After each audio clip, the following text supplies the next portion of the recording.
नमस्कार, news for nation देख रहे हैं आप। आपके साथ मैं हूं ऋचा शर्मा। सत्ता की कुर्सी तो सबको अच्छी लगती है, लेकिन सत्ता आए या जाए सियासतदान को इससे कोई फर्क नहीं पड़ता। इसकी झांकी है तेजस्वी यादव। दरअसल तेजस्वी यादव सत्ता की कुर्सी तक जाते जाते चूक गए। हालांकि अब तेजस्वी यादव हार का ठीकरा अपने ही घटक दल पर फोड़ते नजर आ रहे हैं, अपने ही नेताओं पर फोड़ते नजर आ रहे हैं। लेकिन इन सब के बीच तेजस्वी यादव की सियासत और भी मजेदार होती जा रही है, क्योंकि अब अलग अलग मुद्दे से एक बार फिर से तेजस्वी यादव सत्ता पक्ष पर लगातार हमलावर नजर आ रहे हैं। इन सब के बीच एक तरफ जहां तेजस्वी यादव हार ही नहीं मान रहे और ये कह रहे हैं कि हम तो हार के भी जीत गए, जनता का मूड हमें पता है, जिन्होंने जीत हासिल की उन्होंने छल किया है और यही वजह है कि आज वो सत्ता की कुर्सी पे हैं। हम हारे नहीं हैं, हम हराए गए हैं। लेकिन अब तेजस्वी यादव के गठबंधन के सहयोगी दल कह रहे हैं कि तेजस्वी यादव अगर सबसे बड़ी पार्टी के तौर पर चुनाव में उभरे हैं तो सिर्फ और सिर्फ एलजेपी के कारण। जी हां, कांग्रेस के रणनीतिकार का कहना है कि एलजेपी नहीं रहती तो तेजस्वी यादव की पार्टी 30 पर आकर सिमट जाती, जो कि आज 75 पर है। तो कहीं ना कहीं एलजेपी के कारण ही तेजस्वी यादव की पार्टी ने सबसे ज्यादा सीटें अपने पाले में करने में कामयाबी हासिल की। आरजेडी कांग्रेस के बीच की रगड़ अब तेज हो गई है। कांग्रेस ने अब कहा है कि अगर लोजपा इस चुनाव में नहीं उतरती तो आरजेडी 30 सीटें भी नहीं पा सकती थी।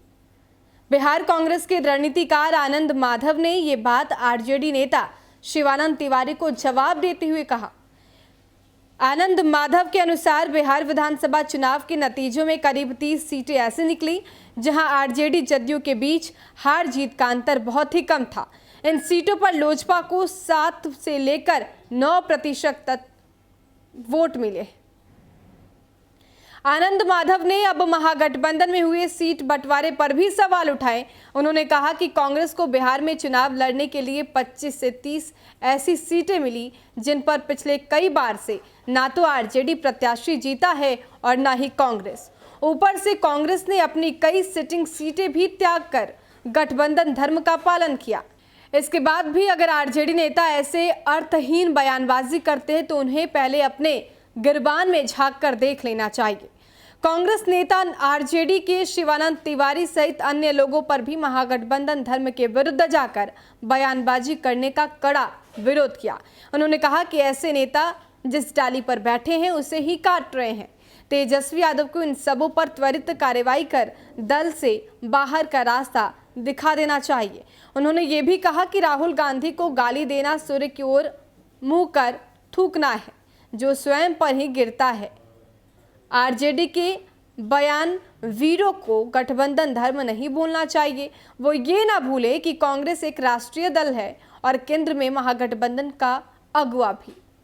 तो एक तरफ जहां आरजेडी के सिपाहियों की तरफ से हार का ठेकरा सत्ता पक्ष पर फोड़ दिया जा रहा है और ये कहा जा रहा है कि गड़बड़ी हुई है, तो दूसरी तरफ आरजेडी नेता और बिहार में नेता प्रतिपक्ष तेजस्वी यादव कह रहे हैं कि उन्हें वो हारे नहीं है बल्कि उन्हें हराया गया है। इसके साथ तेजस्वी यादव कह रहे हैं कि उनके कुछ ऐसे सिपाही हैं जो भीतरघात करते हैं। शायद यही वजह है कि वो जीत नहीं पाए। ऐसे में एकजुटता की जरूरत है। लेकिन दूसरी तरफ महागठबंधन में ये बड़ी टूट सामने आ रही है। एक तरफ जहां शिवानंद तिवारी का बयान कांग्रेस पर आता है कि कांग्रेस के नेतृत्व में ही गड़बड़ी है, शायद यही वजह है कि कांग्रेस की करारी हार हुई, 19 सीटों पर जाकर कांग्रेस सिमट गई। तो दूसरी तरफ अब कांग्रेस के रणनीतिकार, कांग्रेस के नेता का ये बयान सामने आया कि सिर्फ और सिर्फ एलजेपी के कारण ही आरजेडी बड़ी पार्टी की भूमिका में नजर आ रही है, नहीं तो आरजेडी 30 सीटें भी अपने पाले में करने में कामयाब नहीं हो पाती। तो अब देखना होगा कि बिहार की सियासत में और नया रंग क्या कुछ होगा। फिलहाल के लिए इतना ही। बने रहे हमारे साथ और देखते रहे न्यूज फॉर नेशन। नमस्कार।